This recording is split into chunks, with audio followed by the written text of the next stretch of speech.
నమస్తే పైనుంచే సూర్యుడికి స్వాగతం. బులెటిన్ల ముందుగా హెడ్లైన్స్. విఐటి ఏపీ వర్సిటీ అభివృద్ధి పనులు ప్రారంభం. AP CM Chandrababu.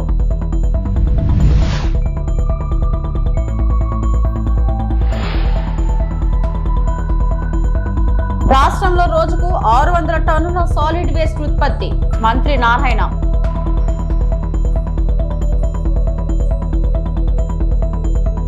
రాజధాని అమరావతిలోని విట్ యూనివర్సిటీలో నిర్వహిస్తున్న వి లాంచ్ ప్యాడ్ 2025 స్టార్టప్ ఎక్స్పోకు ముఖ్యమంత్రి నారా చంద్రబాబు నాయుడు హాజరయ్యారు. అలాగే యూనివర్సిటీ ప్రాంగణంలో గాంధీజీ విగ్రహాన్ని ఆవిష్కరించిన చంద్రబాబు మహాత్మా గాంధీ బ్లాక్, వివి గిరి బ్లాక్, దుర్గాబాయి దేశ్ముఖ్ బ్లాక్ నూతన భవనాలను ప్రారంభించారు.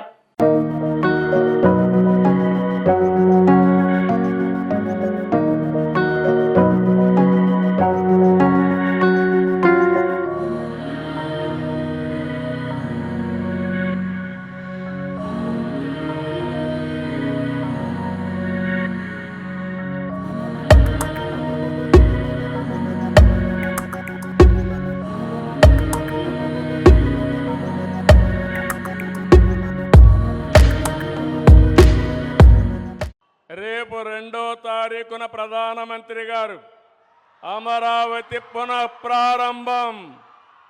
ఈ కార్యక్రమం అదిరిపోయే విధంగా మీరందరూ కూడా రావాలని మీకు కూడా స్వాగతం పలుకుతున్నా. ఆ రోజు హైదరాబాద్లో నేను హైటెక్ సిటీ గురించి మాట్లాడి హైటెక్ సిటీ కట్టాం. అదే మరిగా ఐటీకి ప్రాధాన్యత ఇచ్చాం. ఈరోజు కాలం మారింది. ఇక్కడే క్వాంటమ్ వ్యాలీకి ఫౌండేషన్ వేస్తున్నాం. ఇండియాలో మొట్టమొదటిసారిగా ఒకప్పుడు హైటెక్ మాట్లాడితే ఐటీ మాట్లాడితే అర్థం కాలేదు. ఇప్పుడు క్వాంటమ్ కంప్యూటర్ మాట్లాడితే చాలా మంది అంటున్నారు అది ఏం చేస్తుందని. ఇప్పుడుండే కంప్యూటర్స్ కంటే 1000 రెట్లు ఫాస్టర్గా ఏది కావాలన్నా క్యాలిక్యులేషన్ చేసే శక్తి క్వాంటమ్ కంప్యూటర్కి ఉంటుంది. ఇంకో పక్కన ఇక్కడ పిల్లలున్నారు, వీటిలో మీరున్నారు. ఆల్గరిథమ్స్ రాసే బాధ్యత మీదే, ఏఐ రాసే బాధ్యత మీదే. ఒకప్పుడు ఐటీ అంటే తెలియని వాళ్ళు ఐటీ నేర్చుకుని ప్రోడక్ట్స్ తయారు చేశారు. ఈరోజు మీరందరూ కూడా నేను ఒకే పిలిపించాను. ప్రతి ఒక్క ఇంటికి ఒక ఏఐ యూస్ కేస్ అన్న తయారు చేయాలి, లేకపోతే ఏఐనా వాడాలని. ప్రతి ఒక్క ఇంటిలో ఒక ఆంట్రప్రెన్యూర్ తయారు కావాలి. ఒకప్పుడు మీరందరూ ఉద్యోగాలు అడిగేవాళ్ళు. నేను మొట్టమొదటిసారిగా ఎమ్మెల్యే అయినప్పుడు చూశాను. అవసరమైతే ఇంట్లో ఉండే 2 ఎకరాలు అమ్మి లంచం ఇచ్చి ఒక అటెండర్ పోస్ట్ అడిగేవాళ్ళు. ఇప్పుడు ఎవ్వరు కూడా కలెక్టర్ పోస్ట్ వచ్చినా కలెక్టర్ కంటే ఐటీ బెటర్ అని అందరూ కూడా ఐటీ చేసి గ్లోబల్ సిటిజన్స్ అయ్యే పరిస్థితికి వస్తున్నారంటే అది తెలుగువాడి సత్తా అని మరొకసారి తెలియజే. 14 కోట్లతో తలపెట్టిన దమయవర్తి డ్రైన్లు పనులు వేసవిలోగా పూర్తి చేయాలని లక్ష్యం. పాలకొల్లు పట్టణంలో 14 కోట్లతో తలపెట్టిన దైమపర్తి మురుగు డ్రైన్ పనులను మంత్రి డాక్టర్ నిమ్మల రామానాయుడు పరిశీలించడం జరిగింది. పనులు వేగవంతంగా జరుగుతున్నాయి.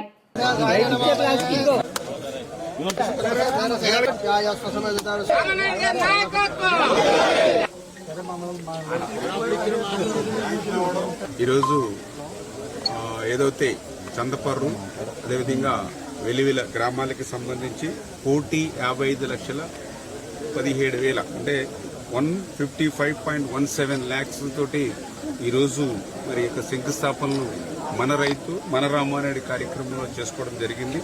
అందులో భాగంగా ఏదైతే చందపర్రు రెవెన్యూ డ్రైన్ మీద 11 లక్షలు, ఆగర్తిపాలెం మల్లవరం బ్రాంచి 16 లక్షలు, వెలివిల జున్నూరు రహదారికి 28.50 లక్షలు, వెలివిల జున్నూరు ఛానల్లో ఏదైతే డీసిల్టింగ్ నిమిత్తం 9.67 లక్షలు, వెలుగులు జున్నూరు ఛానల్ మీద గ్రాహల రహదారి కోసం 31 లక్షలు, వెలివిల జున్నూరు ఛానల్ మీద ఇప్పుడే ఇక్కడ మనం శంకుస్థాపన చేసాం 59 లక్షలతోటి ఒక బ్రిడ్జ్ వంతెన నిర్మాణం.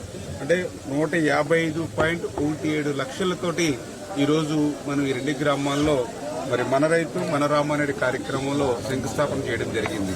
ఇప్పుడే మనం చూస్తూ ఉన్నాం ఏదైతే కడలవారి పాలెం బీసీలందరూ కూడా ఎన్ని కుటుంబాలు కూడా బీసీలు గత 5 సంవత్సరాల్లో ఇన్ఛార్జీలుగా శంకుస్థాపనలు చేశారు. ఒక్క ఇటుక ముక్క కూడా పెట్టలేదు వాళ్ళు.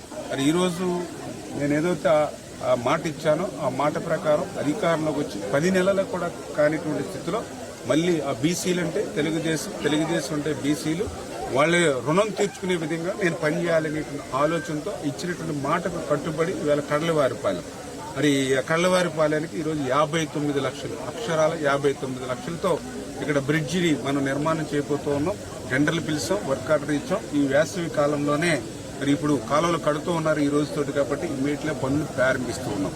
అదేవిధంగా ఇప్పుడే ఇక్కడ వెలుగులు కానీ చందపూర్ కానీ ఆక్వా రైతులు కానీ అదేవిధంగా వరి రైతులు కానీ చాలా సంతోషంగా, ఎందుకంటే ఆ రోజు 14-19లో మీరు వేసినటువంటి రోడ్డు తప్ప మళ్ళీ 5 సంవత్సరాల్లో మా వంక చూసిన వాడు లేడు, రైతు పేరు చెప్పి పలకరించినటువంటి వాడు లేడు.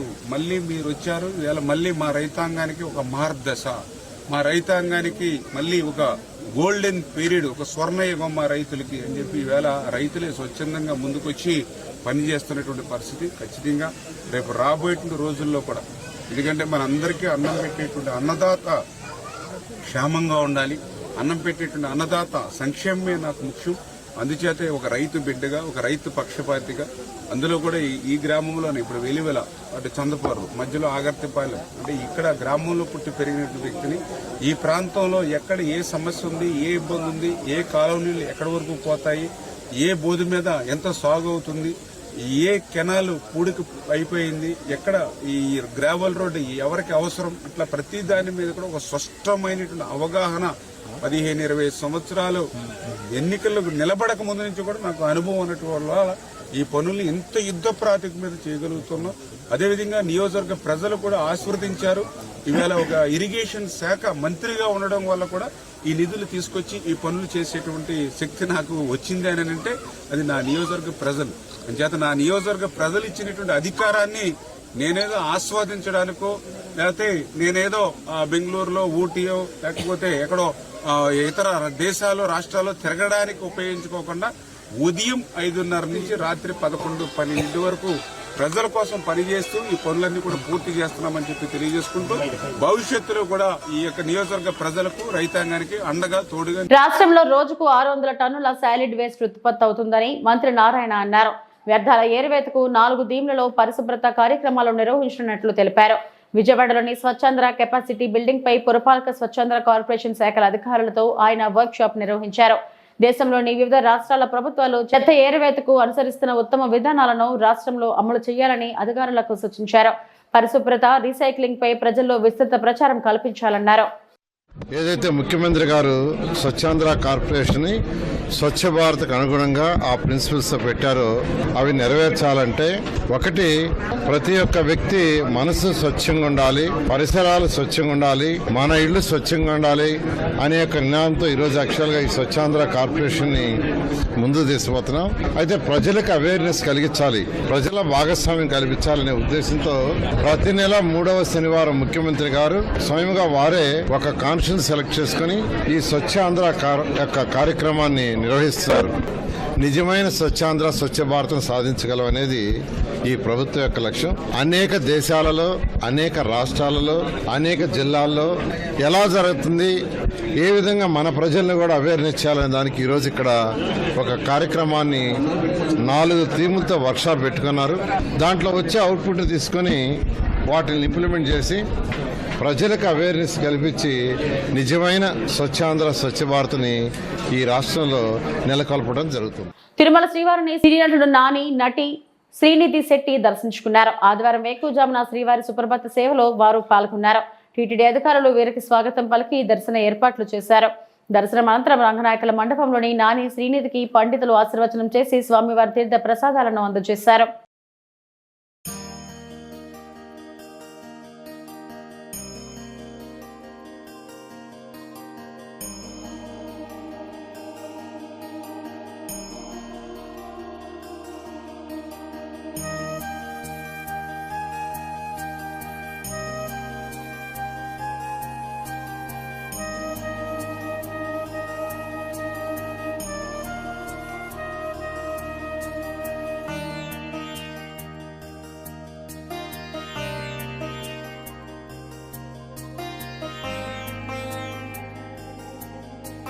బిఎంఎస్ అనుబంధ సంఘ భారతీయ ఇస్పాత్ మజ్దూర్ మహాసంఘ ఆధ్వర్యంలో 2 రోజుల త్రైవార్షిక సమావేశాలు విశాఖ ఉక్కు నగరం CWC 1లో ప్రారంభమయ్యాయి. ముఖ్య అతిథులుగా విద్యాభారతి జాతీయ అధ్యక్షుడు Doosi Ramakrishna Rao, BMS deputy organising secretary Ganesh Mishra హాజరై ప్రారంభ ఉపన్యాసం చేశారు. వీరితో పాటు గాజువాక నియోజకవర్గ బీజేపీ కన్వీనర్ కర్నంరెడ్డి నరసింహరావు విశిష్ట అతిథిగా పాల్గొన్నారు. ఈ సందర్భంగా బిఎంఎస్ విధానాలు, కార్మిక సమస్యలపై పోరాడుతున్న తీరును నేతలు వివరించారు. దేశవ్యాప్తంగా అనేక పరిశ్రమల్లో బిఎంఎస్ నిర్మాణాత్మక పాత్ర పోషిస్తూ కార్మిక హక్కుల సాధనలో ముందుంటుందన్నారు. పరిశ్రమల్లో బలమైన శక్తిగా యూనియన్ ఏర్పడిందన్నారు. కేంద్ర ప్రభుత్వ రంగ సంస్థల్లో యూనియన్ చేపడుతున్న సేవలను నేతలు వివరించారు. వివిధ ప్రాంతాల నుంచి పెద్ద సంఖ్యలో కార్మిక నేతలు తరలివచ్చారు. ये जो भारतीय मजदूर संघ के सिस्टम के अनुसार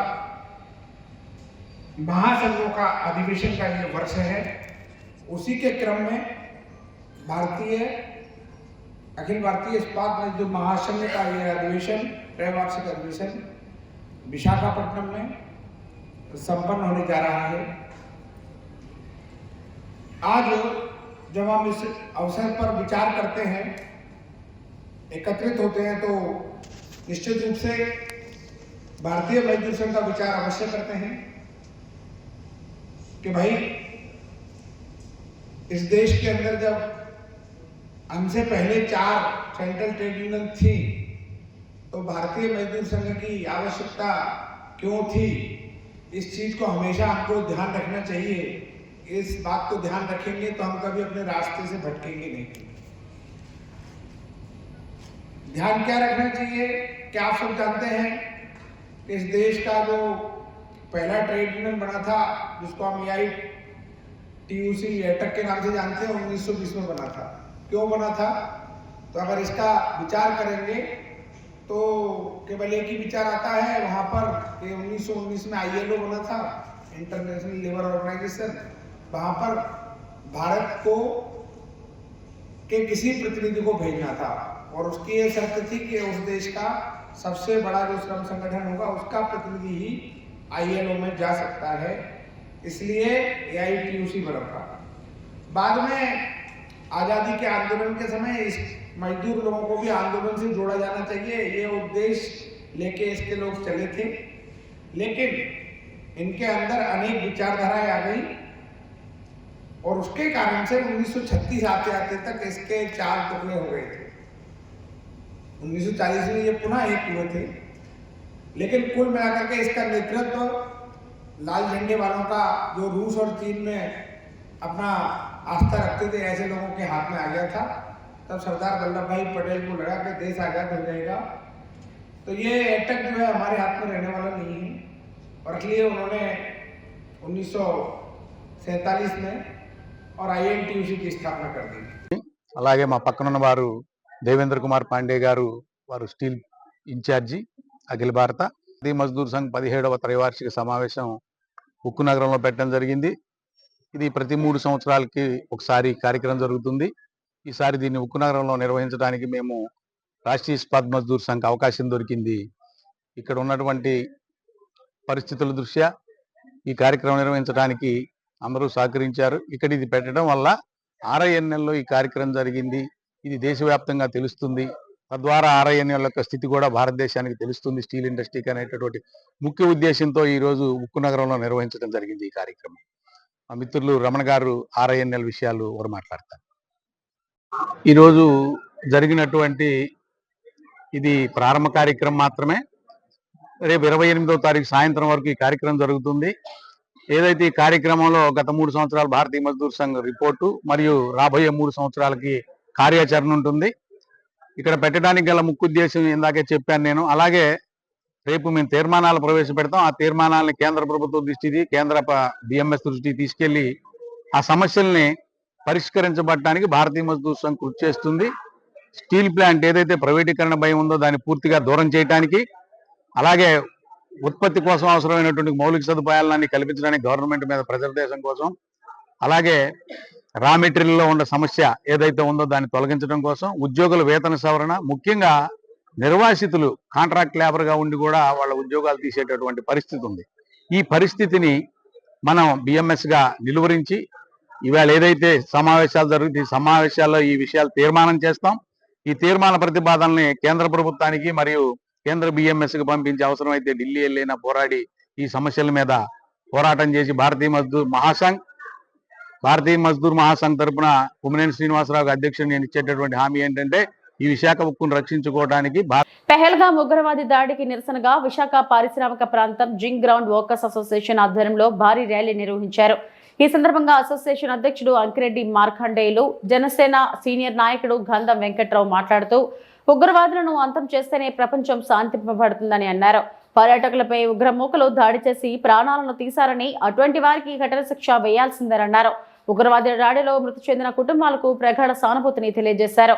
ఈ కార్యక్రమంలో రఘునాథ్ గుప్తా, మండలి శ్రీనివాసరావు, బి వెంకటేశ్వరరావు, జగ్గయ్య, బుజ్జి, ఆంజనేయులు, రామకృష్ణ, రమేష్, నాగేష్ తదితరులు పాల్గొన్నారు. తారీఖున జమ్మూ కాశ్మీర్ పాల్గొనలో జరిగినటువంటి దాడిని ముక్తకంఠంతో భారతదేశంలో ఉన్నటువంటి 140 కోట్ల మంది జనాభా అంతా కూడా ఖండించవలసిన అవసరం ఉంది. ఎందుకంటే ఈరోజు పాకిస్తానీ దేశం ఎప్పుడు కూడా స్వతంత్రం వచ్చిన తర్వాత ఎప్పుడు భారతదేశం పైన కుట్ర చేస్తూ ఎలాగోలాగ విచ్ఛిన్నం చేయాలని చెప్పి ప్రతి సందర్భంలో ప్రయత్నం చేస్తున్నా భారత సైనికులు ఎక్కడ కూడా మనోధైర్యాన్ని కోల్పోకుండా ఎప్పటికప్పుడు వాళ్ళు బుద్ధి చెప్తూనే ఉన్నారు. కానీ మొన్న జరిగినటువంటిది విహారయాత్రకి వెళ్ళినటువంటి అమాయకులైనటువంటి వాళ్ళు ఫ్యామిలీతో పాటు వెళ్ళి అక్కడ విహారయాత్రలో ఉండగా సుమారు 27 మందిని పైగా వాళ్ళని కాల్చేయడం జరిగింది. ఇది మతాల మధ్య జరుగుతున్నటువంటి కుట్ర కాదు, ఇది దేశాల మధ్య జరుగుతున్నటువంటి కుట్రగా మనం అభివర్ణించాలి. ఎందుకంటే అన్ని మతాలతో కలిసి మనం జీవిస్తున్నటువంటి భారతదేశంలో వాళ్ళు కొంతమందిని టార్గెట్ చేస్తూ ముఖ్యంగా హిందువుల్ని వాళ్ళని ఐడెంటిఫై చేసి చంపడం అనేది ఇవాళ భారతదేశంలో ఎవరూ కూడా దాన్ని సహించడానికి నేరంగా భావిస్తున్నాం. అందుగురించి ఇవాళ ప్రపంచ దేశాలన్నీ కూడా ఈ టెర్రరిస్ట్ ఏదైతే కార్యకలాపాలు నిర్వహిస్తున్నారో దాన్ని ముట్టిపెట్టాలని చెప్పి అందుగురించి ఇవాళ బీజేపీ కేంద్రంలో ఉన్నటువంటి బీజేపీ ప్రభుత్వం అలాగే మిగిలినటువంటి అన్ని రాజకీయ పార్టీలు కూడా ఇవాళ దానికి మద్దతు పలికాయి. ఏ నిర్ణయం తీసుకున్న కేంద్ర ప్రభుత్వం భారతదేశంలో ఉన్నటువంటి 140 కోట్ల మంది జనాభా అంతా కూడా అండగా నిలుస్తాం. ఎందుకంటే ఖచ్చితంగా ఇది క్షమించడానికి నేరం కాబట్టి పాకిస్తాన్ పైన ఎలాంటి చర్య చేపట్టినా సరే ప్రతి ఒక్కరు కూడా దానికి అండగా నిలబడాలని చెప్పేసి కూడా అందరి తరపున కూడా కోరుకుంటూ ఎవరైతే ఇవాళ విషయం ఎందుకంటే ఇవాళ చనిపోయిన దాంట్లో ఆంధ్రప్రదేశ్ నుంచి 2 ఉన్నారు. అందులో విశాఖపట్నం నుంచి చంద్రమౌళి గారు అలాగే నెల్లూరు దగ్గర ఉన్న కావల్లో మధుసూదన్ రావు గారు కూడా ఇందులో చనిపోవడం కూడా జరిగింది. మరి అందరికి కూడా ఆత్మకి శాంతి కలగాలని చెప్పి ఇవాళ జింక్ గ్రౌండ్ లో వాకర్స్ అందరం కూడా మనం అన్ని రాష్ట్రంలో దేశంలో అన్ని మూలల్లో కూడా ఇలాగా నిరసన కార్యక్రమాలు జరుగుతున్నాయి. వాళ్ళకి సంతాప సూచంగా ఇవాళ హిందుస్థాన్ జింక్ గ్రౌండ్ లో కూడా మరి వాకర్. పశ్చిమ గోదావరి జిల్లా పాలకొల్లులో ధర్మారావు ఫౌండేషన్ ఆధ్వర్యంలో మజ్జిగ చర్వేంద్రాలను ప్రారంభించిన మంత్రి రామానాయుడు ప్రతి ఏటా వేసవిలో మండుటెండలో పట్టణ వాసులతో పాటు గ్రామీణ ప్రాంతాల నుంచి వచ్చే ప్రజల దాహార్తిని తీర్చేందుకు ధర్మారావు ఫౌండేషన్ ఆధ్వర్యంలో ఏర్పాటు చేసిన మజ్జిగ చలవేంద్రాలను మంత్రి రామానాయుడు ప్రారంభించారు. ఇండియన్ బంక్ సమీప భీమవరం రోడ్డులో గాంధీ బొమ్మల సెంటర్, పెద్ద గోపురం ప్రాంతాల్లో కూటమి నాయకులతో కలిసి వచ్చిన వారికి మజ్జిగ పంపిణీ చేశారు.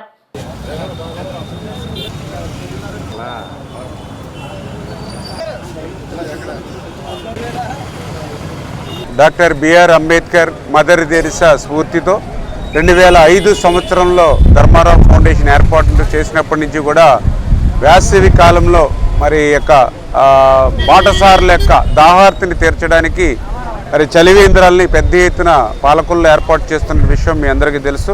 మరి అందులో భాగంగానే రజపతిరాయపేట, గాంధీ బొమ్మల సెంటర్, పెదగోపురం సెంటర్ ఇట్లా ఏదైతే మజ్జిగ చలివేంద్రాలు, ఎందుకంటే ఈవేళ ఆసుపత్రుల నిమిత్తమో లేకపోతే ఏదైనా పనుల నిమిత్తమో గ్రామాల నుంచి పట్టణానికి వచ్చినటువంటి వాళ్ళకి మరి ఈవేళ 20 రూపాయలు పెడితేనే కానీ ఒక వాటర్ బాటిల్ పెట్టి కానీ ఒక 2 రూపాయలు పెడితేనే కానీ వాటర్ ప్యాకెట్ కానీ రానిటువంటి స్థితిలో అటువంటి బాటసారులు ఎవరైతే ఉన్నారో వాళ్ళని దాహార్తిని తీర్చాలనేటువంటి ఉద్దేశంతో ఈ యొక్క మజ్జిగ చలివేంద్రాలను ఆ రోజు నుంచి ఈ రోజు వరకు కూడా ఏర్పాటు చేస్తూ క్రమం తప్పకుండా అందిస్తున్నాం అనే విషయాన్ని ఈ సందర్భంగా తెలియజేసుకుంటూ మరి ఖచ్చితంగా ఏదైతే మానవత్వంతో, ఎందుకంటే ఎవరికైతే కష్టం ఉందో ఎవరికైతే అవసరం ఉందో వాళ్ళని తీర్చడంలోనే నిజమైనటువంటి తృప్తి, నిజమైనటువంటి సంతోషం ఉంటుంది. ఆ రకంగానే గత 15-20 సంవత్సరాల నుంచి ఈ ధర్మారావు ఫౌండేషన్ ద్వారా చేసేటువంటి సేవలే నాకు ఒక నిజమైనటువంటి సంతృప్తిని, నిజమైనటువంటి ఆనందాన్ని, సంతోషాన్ని కలగజేస్తుందని చెప్పి మీ ద్వారా కూడా అందరికీ కూడా. ఆదివారం మారికలో 105 కుటుంబాల యువకులు, మహిళలు, పిల్ల పాపలతో ఏపీ రైతు సంఘం జిల్లా నేత చల్లా జగన్ ఆధ్వర్యంలో పాత మారికలో సదస్సు నిర్వహించారు. ఈ సందర్భంగా పలు నిర్ణయాలు చేశారు. ఈ సందర్భంగా చెల్లా జగన్ మాట్లాడుతూ గుజరాత్ కు చెందిన అదానీ ప్రైవేట్ కంపెనీకి గిరిజనుల భూములను అప్పగించే నిర్ణయాన్ని ఖండించారు. మారిక గ్రామాన్ని, భూములను, ఇల్లును, బడిని, గుడిని వదులుకునే ప్రసక్తే లేదని, ప్రాణమైనా ఇస్తాం కానీ గ్రామాన్ని మాత్రం వదలమని ప్రజలు అందరూ ముక్తకంఠంతో నినదించారు. అదానీ హైడ్రో పవర్ ప్రాజెక్ట్ నిర్ణయాన్ని వెనుకకు తీసుకునే వరకు ఎంఆర్ఓ కార్యాలయం ముట్టడి చేయాలని నినదించారు. భూములను అప్పగించే నిర్ణయాన్ని వెనుకకు తీసుకోకపోతే ప్రాణాలకు తెగించి పోరాటాన్ని కొనసాగిస్తామని తెలిపారు. మారిక రెవెన్యూ 35 సర్వే నెంబర్లు ఉంటే మొత్తం 32 సర్వే నెంబర్లలో ఉన్న భూములు, ఇల్లు, బడి, గుడితో పాటు గ్రామం చుట్టూ ఉన్న ఫారెస్ట్ భూమి, కొండలు తీసుకుని గుజరాత్ కు చెందిన అదానీ గ్రూప్ కి చెందిన హైడ్రో పవర్ ప్లాంట్ కి అప్పగిస్తామని చెప్పడం అన్యాయమన్నారు. కేంద్ర రాష్ట్ర ప్రభుత్వాలకు అదానీ మీద ఉన్న శ్రద్ధ గిరిజనులపై లేకపోవడం అన్యాయమన్నారు. మారిక గిరిజన గ్రామాన్ని అదానీ కంపెనీకి అప్పగించే నిర్ణయం వెనుకకు తీసుకోకపోతే జిల్లాలో ఉన్న మొత్తం గిరిజనులను ఏకం చేసి పోరాటం ఉధృతం చేసి అదానీ కంపెనీ మారికలో కాలు పెట్టకుండా అడ్డుకుంటామన్నారు.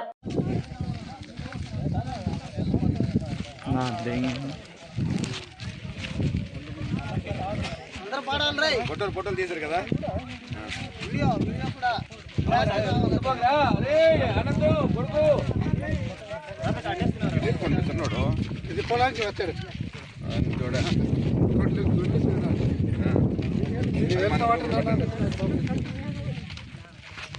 అదానీ ప్రాజెక్టు మాకొద్దు, వారి గ్రామాన్ని అదానికి అప్పగించొద్దు, వారి గ్రామాన్ని అదానికి అప్పగించొద్దు, గిరిజన బ్రతుకుల్లో మట్టిపో చెయ్యొద్దు, గిరిజన బ్రతుకులు మట్టిపోలు చెయ్యొద్దు, గిరిజన బ్రతుకులు మట్టిపోలు చెయ్యొద్దు, అదానికి మా భూములు అప్పగించొద్దు, అదానికి మా భూములు అప్పగించొద్దు. గిరిజన ఐక్యత,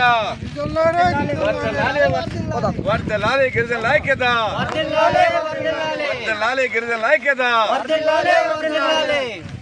మారిక గిరిజనులను అదానీ పాలు చెయ్యొద్దు, మారి గిరిజనులు అదానీ పాలు చెయ్యొద్దు, మారి గిరిజనులు అదానీ పాలు చెయ్యొద్దు, మారి గిరిజనులు అదానీ పాలు చెయ్యొద్దు, మారి గిరిజనులు అదానీ పాలు చెయ్యొద్దు, మారి గిరిజనులు అదానీ పాలు చెయ్యొద్దు. వర్ధిల్లాలి గిరిజనుల ఐక్యత, వర్ధిల్లాలి గిరిజనుల ఐక్యత, వర్ధిల్లాలి గిరిజనుల ఐక్యత. అలాగే కామారెడ్డి జిల్లా రామారెడ్డి మండలం గిద్ద గ్రామానికి చెందిన కాసిముల్లా నాగిరెడ్డి ఎలియాస్ సతీష్ 1994లో అజ్ఞాతంలోకి వెళ్లి 1998 వరకు పీపుల్స్ వార్ పార్టీలో పనిచేసి ఆరోగ్యం సహకరించక అప్పటి ప్రభుత్వ పిలుపు మేరకు పోలీసు ఎదుట లొంగిపోయాడు. ఆయన కేసులు పెట్టి నెలల తరబడి జైల్లో పెట్టి బయటకు వచ్చిన తర్వాత ప్రభుత్వం ఇస్తానంటే 5 ఎకరాల భూమి, 1 ఇల్లు ఇస్తామని హామీ ఇచ్చి పేరుకు మాత్రం కాగితాలు ఇచ్చారు. కానీ జాగా మాత్రం ఎక్కడుందో ఎవరూ చెప్పడం లేదు. ఇన్నేళ్లైనా ఏ అధికారి దగ్గరకు వెళ్ళినా మాకు తెలియదు అని సమాధానం తప్ప ఇప్పటికీ అతనికి ఏ సహాయం అందలేదు. ఇప్పుడున్నటువంటి నక్సలైట్లను జనజీవన స్రవంతిలోకి వస్తే అన్ని సదుపాయాలు కల్పిస్తామని చెబుతున్నటువంటి ప్రభుత్వం గతంలో చేసిన మాజీలకు ఎందుకు ఇవ్వడం లేదు? వారిని ఎందుకు మర్చిపోయారు? ఇకపై ప్రభుత్వం వెంటనే ఆలోచించి గత మాజీలకు కూడా అన్ని రకాల సదుపాయాలు కల్పించాలని ప్రభుత్వాన్ని కోరుతున్నాను. చెప్తే ఆయన ఏమన్నాడు అని చెప్పేసి అంటే అనవసరంగా అయితే పార్టీలనే పనిచేయు, పార్టీలు చచ్చిపోతే పేరని ఉంటుంది, లేకపోతే ఇంటికి పోతే హాయిగా బతుకు, నీ మీద ఇప్పటికైతే పార్టీలో కానీ అక్కడ ఇక్కడ ఎటువంటి ఏం లేదు కాబట్టి అట్టుగా చచ్చిపోయే బదులు సహజంగానన్నా నీ బతుకు నువ్వు బతుకు, సరెండర్ అయిపోయి బతుకు అని చెప్పేసి ఆయన చెప్పడం జరిగింది. అప్పుడు నేను సరెండర్ అయిపోయినా. అది 98లో బయటకు వచ్చి 99లో చనిపోయిన అంశాలు అది కట్టం. 99లో జైల్లో ఉన్నాయి. 2001 దాకా, 2000 జనవరి లాస్ట్. అక్కడి నుంచి మళ్ళా నా మీద ఉన్న కేసులు అవన్నీ కేసులు కొన్ని పడ్డాయి. పడ్డ తర్వాత మళ్ళీ 4 నెలలు ఉన్న జైల్లో. విడుదలైన తర్వాత నా పని అనేది చేసుకుంటున్నా. నా పని నేను చేసుకుంటున్న క్రమం లోపల మళ్ళీ అప్పుడు అత్యవసర కొంత 5,000 రూపాయలు ఇచ్చారు. నీకు అత్యవసరానికి అంటే అట్లా 5,000 రూపాయలు ఇచ్చారు. ఏదైనా చేసుకొని బతుకుమానో లేకపోతే ఏదైనా గవర్నమెంట్. ఇక అవి తీసుకున్నాము, హోటల్ పెట్టుకున్నాం. ఆ హోటల్ పెట్టుకున్న తర్వాత ఆ హోటల్ కొన్ని రోజులు నడవలేదు. నడవకపోగానే మళ్ళా ఇక వ్యవసాయం చేయడమే నాకు ముఖ్య ఉద్దేశమైంది. ఆ తర్వాత గవర్నమెంట్కు నాకు ఫస్ట్ గవర్నమెంట్ ఏం చెప్పింది, చంద్రబాబు నాయుడు సరెండర్ అయితే మీకు కేసులు ఉండవు, ఏముండవు, అవన్నీ మీకు కేసులు వీటుసలు ఏం పెట్టకుండా మీకు మేము అన్నీ చూసుకుంటాము, మీకు జీవన భృతి కల్పిస్తాము, జనజీవన స్రవంతిలోకి రండి అని చెప్పడం వల్ల ఆ హక్కు మాకొకటి ఆ జీవో కూడా తీసారు. సరెండర్ అయిన నక్సలైట్లకు జీవన భృతి కల్పిస్తాము అని చెప్పేసి. అక్రమ మైనింగ్ పై జిల్లా కలెక్టర్ కు ఫిర్యాదు చేసిన మాజీ శాసనసభ్యులు పెట్ల ఉమాశంకర్ గణేష్. జరుగుతున్న ఏదైతే నాతూరు మండలం సుందరకోట ఉందో అక్కడ జరుగుతున్న లాటరైట్ తవ్వకాలపై మరి ఈరోజు గౌరవ కలెక్టర్ గారు నష్టపడడం రావడం జరిగింది. వారు స్వయంగా మరి కలెక్టర్ గారి దృష్టికి తీసుకెళ్ళడం జరిగింది. అయితే ముఖ్యంగా చెప్పాల్సింది ఏంటంటే ఈ రోజు జరుగుతున్న తవ్వకాలు గత 4 రోజుల నుంచి జరుగుతున్న తవ్వకాలు మరి ప్రభుత్వ అనుమతులతో జరుగుతున్నాయా లేదు కోర్టు ఆదేశం మీద జరుగుతుందని చెప్పి గౌరవ కలెక్టర్ గారిని అడగడం జరిగింది. దాని మీద వెంటనే వాళ్ళు ఎక్నాలజ్మెంట్ కూడా ఇచ్చి దాని మీద సమాధానం కూడా చెప్తారని చెప్పడం జరిగింది. అయితే ఒక్క విషయం చెప్పాలి, ఈరోజు నిజంగా ఈరోజు గత 4 రోజుల నుంచి జరుగుతున్న తవ్వకాలు ఏదైతే లాటరైట్ అనే బాక్సైట్ తవ్వకాలు జరుగుతున్నాయి, ఎందుకంటే గతంలోనే అన్నారు, గతంలో తెలుగుదేశం పార్టీ నాయకులందరూ కూడా ఇది లాటరైట్ కాదు బాక్సైట్ పట్టుకెళ్ళిపోతున్నారని చెప్పి అన్నారు. అదేవిధంగా ఈరోజు ఇదే ప్రభుత్వంలో 4 రోజుల నుంచి జరుగుతున్నాయి కదా, ఈ 4 రోజుల నుంచి జరుగుతున్న ఈ తవ్వకాలు అసలు నిజంగా ప్రభుత్వ అనుమతులు ఉన్నాయా లేదంటున్నారు. ప్రభుత్వ ఆదేశాల మేరకు ఇస్తే ఒకటే అడుగుతున్నా ఈరోజు ఈ ప్రభుత్వాన్ని, గతంలోనే మీరే ఇది లాటరైట్ కాదు బాక్సైట్ కొన్ని వేల కోట్ల రూపాయలు దోపిడీ జరుగుతుందని చెప్పి అన్నది మీరే. స్వయంగా ఎవరైతే మన ముఖ్యమంత్రి గారు ఉన్నారో చంద్రబాబు గారే గతంలో 15,000 కోట్ల రూపాయల దోపిడీ జరుగుతుంది లాటరైట్ పేరు మీద బాక్సైట్ అని చెప్పి స్వయంగా అన్నారు. నిజంగా ప్రభుత్వం ఈ అనుమతులు ఇచ్చుంటే మీరు ఎందుకు ఇచ్చారని చెప్పి ఈ సందర్భంగా ఈ ప్రభుత్వాన్ని అడగడం జరుగుతుంది. లేదు కోర్టు పరంగా ఆర్డర్ వచ్చిందంటే కొన్ని సూచనలు ఇప్పుడే చెప్పాం, ఎందుకంటే నిజంగా కోర్టు పరంగా వచ్చిందంటే దాన్ని ఎవరు ఏం చేయలేము కనుక కోర్టు దాన్ని గౌరవించాలి కనుక నిజంగా అలా జరిగితే మరి దానిపై చాలా అక్రమంగా జరుగుతుంది కనుక దాన్ని మరి కలెక్టర్ గారి దృష్టికి తీసుకెళ్ళడం జరిగింది. అందులో ముఖ్యంగా చెప్పాల్సింది ఏంటంటే ఈరోజు అక్కడ సుమారుగా ఇదంతా కూడా అక్కడ ఆల్రెడీ మన గత 4 రోజుల నుంచి కూడా ఈ కార్యక్రమం జరుగుతుంది. ఇదంతా కూడా అక్కడ ఇవన్నీ కూడా అక్కడ జరుగుతున్నాయి ఇవన్నీ కూడా. అయితే నేనేమంటున్నానంటే ఈరోజు ఏదైతే ఇప్పుడు బమిడిగల్లుద్ది సుందరకోట గ్రామ పంచాయతీ సంబంధించి బమిడిగల్లుద్ది నుంచి అక్కడి నుంచి మైన్ నుంచి అక్కడ ఏదైనా లారీలతో వెళ్ళాలంటే కంపల్సరీగా అక్కడ వే బ్రిడ్జ్ ఉండాలి. కంపల్సరీగా అక్కడ వే బ్రిడ్జ్ చేసుకున్న తర్వాత వేయింగ్ చేసుకున్న తర్వాతనే బయటికి వెళ్ళాలి. ఏదైతే అక్కడ గని ఉందో అక్కడ క్వారీ ఉందో మైన్స్ దగ్గర. కానీ ఈరోజు ఏం చేస్తున్నారంటే వాళ్ళు అక్కడి నుంచి బమిడిగల్లుద్ది నుంచి చల్లూరు అనే ఒక ఈస్ట్ గోదావరి అంటే కాకినాడ జిల్లాకు సంబంధించి రాఘపట్నం సంబంధించి అక్కడ వేపిట్ చేస్తారు స్టాక్ పాయింట్. అంటే ఇది చాలా నేరం ఇది, ఎందుకంటే ఎక్కడైతే స్టాక్ ఉందో ఎక్కడైతే గని తీస్తున్నారో అక్కడి నుంచే వేపిడ్స్తో వెళ్ళాలి, వీళ్ళందరూ కూడా వేయింగ్ చేసుకుని వెళ్ళాలి. కానీ వీళ్ళు పక్క జిల్లాకి వెళ్ళి అక్కడ చేస్తున్నారు, ఇది నేరం అని చెప్పి ఈరోజు మరి గౌరవ కలెక్టర్ గారు చెప్పడం జరిగింది. అలాగే రాయల్టీ విషయంలో కూడా రోజుకి సుమారుగా 5,000 టన్నులు మరి చేస్తున్నప్పుడు కూడా కేవలం 1000 టన్నులే మరి రాయల్టీ చెల్లిస్తామని చెప్పి చెప్పడం జరుగుతుంది. కాబట్టి అంటే సుమారుగా 4,000 టన్నులు మరి రాయల్టీ దుర్వినియోగం అవుతుందని చెప్పి రోజుకి మరి ఈ సందర్భంగా మీ ద్వారా తెలియపరచడం జరుగుతుంది. అలాగే ముఖ్యంగా ఇవన్నీ కూడా చాలా అంశాలు ఉన్నాయి, ఇవన్నీ కూడా మేము ఇచ్చాం గౌరవ కలెక్టర్ గారికి అన్నీ కూడా చెప్పాలి.